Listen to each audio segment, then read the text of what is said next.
دیکھنا گفتگو مہکے گی سخن مہکے گا، ان کا کلمہ جو پڑھے گا وہ دہن مہکے گا۔ آپ کو آواز پہنچ رہی ہے؟ بس سنتے رہیں آپ۔ انشاءاللہ ہم کوشش کریں گے کہ 100% پرفارمنس رہے، لیکن ہمیں کل کا بھی خیال ہے اس کو آگے والے کل کرنا، تو اسی لحاظ سے کام کیا جائے گا انشاءاللہ تعالی۔ دیکھنا گفتگو مہکے گی سخن مہکے گا، ان کا کلمہ جو پڑھے گا وہ دہن مہکے گا۔ صرف ایک پھول کی پتی پہ محمد لکھ دو، ایک دو پھول نہیں سارا چمن مہکے گا۔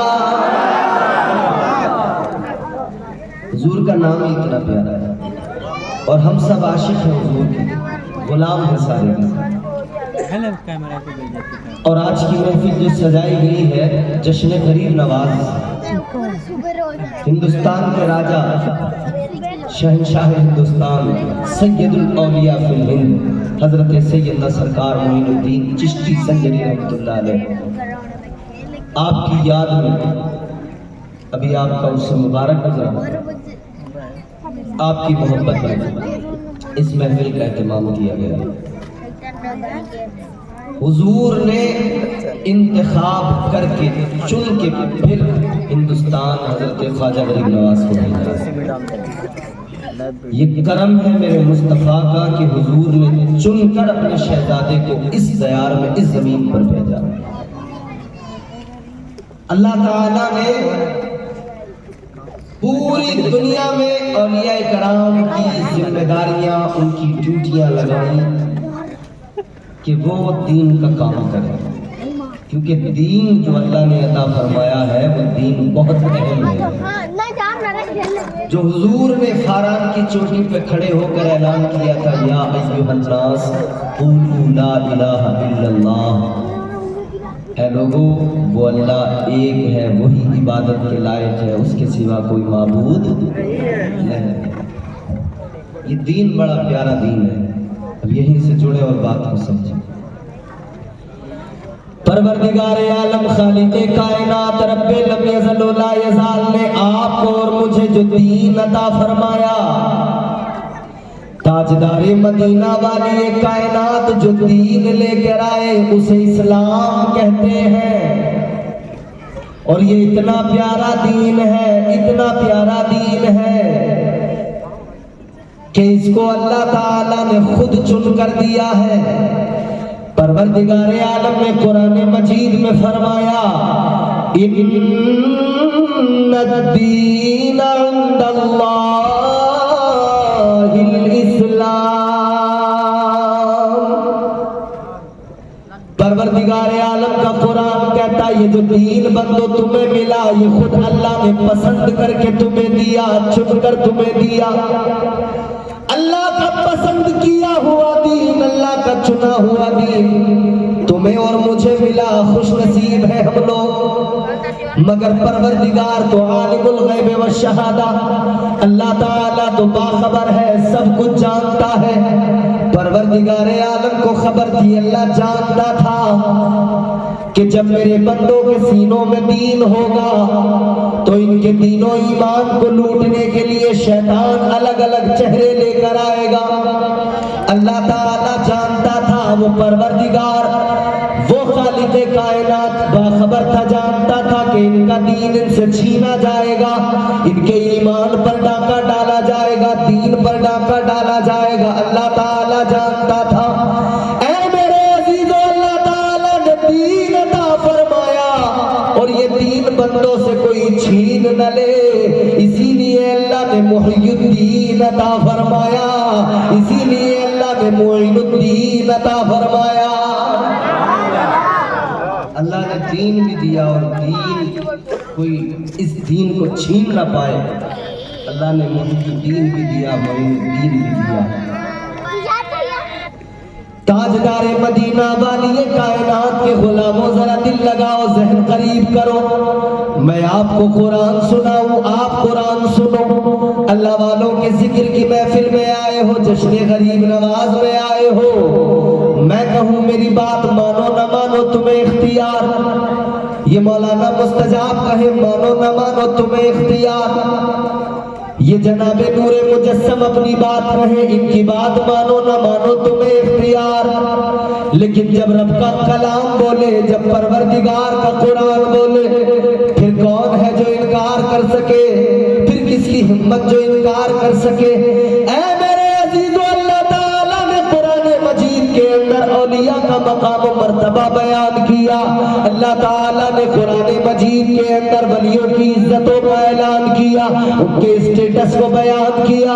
اللہ تعالیٰ نے قرآن مجید میں فرمایا تِلْكَ الْجَنَّةُ الَّتِي نُورِثُ مِنْ عِبَادِنَا مَنْ كَانَ تَقِيًّا۔ اگلے مقام پہ اللہ تعالیٰ نے فرمایا إِنَّ الَّذِينَ آمَنُوا وَعَمِلُوا الصَّالِحَاتِ كَانَتْ لَهُمْ جَنَّاتُ الْفِرْدَوْسِ نُزُلًا۔ اگلے مقام پہ اللہ تعالیٰ نے فرما دیا، پروردگار نے اعلان کر دیا وَلَقَدْ كَتَبْنَا فِي الزَّبُورِ مِن بَعْدِ الذِّكْرِ أَنَّ الْأَرْضَ يَرِثُهَا عِبَادِيَ الصَّالِحُونَ۔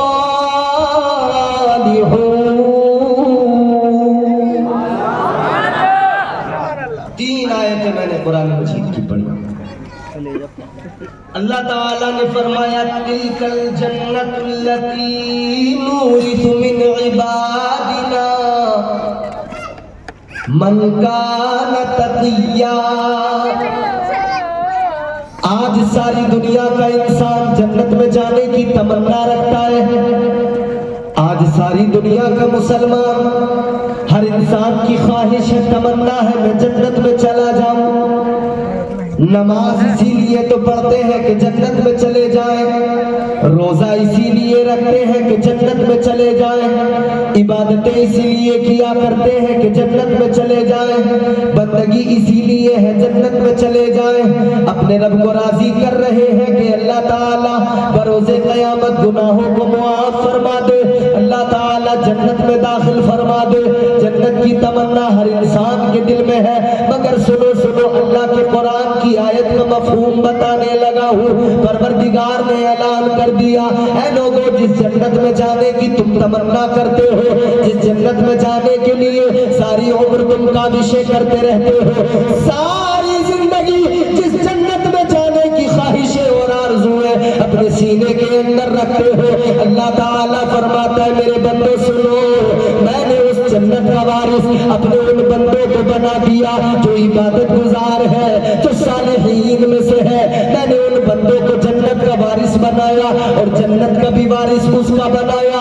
اللہ فرماتا ہے جنت الفردوس کا وارث بنا دیا۔ تاجدار مدینہ کے غلاموں، جنت الفردوس کیا ہے؟ اب رب کا قرآن سنا ہے، اب اس کی تفسیر بھی ذرا سی سن لو۔ مفسرین کرام فرماتے ہیں، حضرت قاضی ثناء اللہ پانی پتی مظہری مجددی نقشبندی آپ فرماتے ہیں تفسیر مظہری کے اندر، آپ نے فرمایا یہ جو اللہ تعالیٰ کا کلام ہے، اللہ نے فرمایا جنت الفردوس کا وارث بنا دیا۔ جنت الفردوس کیا ہے؟ تاجدار مدینہ نے اعلان کر دیا، والی کائنات نے اعلان کر دیا، مصطفیٰ کریم نے مدینے میں اعلان کر دیا۔ آقا نے فرمایا اے میرے غلاموں، جب بھی پروردگار کی بارگاہ میں ہاتھ اٹھایا کرو، جب بھی اللہ تعالیٰ سے جنت مانگا کرو تو جنت الفردوس مانگا کرو۔ یا رسول اللہ یہ کون سی جنت ہے؟ تاجدار مدینہ نے فرمایا جنت کے 100 درجے ہیں، یہ جنت کا درمیان والا درجہ ہے۔ آقا نے ارشاد فرمایا یہ جنت کا وہ درجہ ہے کہ جہاں سے جنت کی نہریں بہتی ہیں، یہ جنت کا وہ درجہ ہے۔ آقا فرماتے ہیں جس کے اوپر رحمان کا عرش ہے۔ اللہ کے نبی نے فرمایا یہ بڑی اعلیٰ جنت ہے، یہ بڑی افضل جنت ہے، یہ جنت کا اعلیٰ ترین درجہ ہے۔ اے میرے عزیزوں، جو اعلیٰ ترین درجہ جنت کا ہے، اللہ تعالیٰ کا قرآن کہتا ہے اس جنت کا وارث اللہ نے ولیوں کو بنا دیا، اپنے صالحین بندوں کو بنا دیا، اس جنت کی وراثت اللہ نے ولیوں کو عطا فرما دی۔ اے لوگوں، بات بڑی صاف ہو گئی، بات بڑی کلیئر ہو گئی۔ اب آپ بھی دیکھتے ہیں اپنے معاشرے کے اندر باپ کی ملکیت کا وارث بیٹا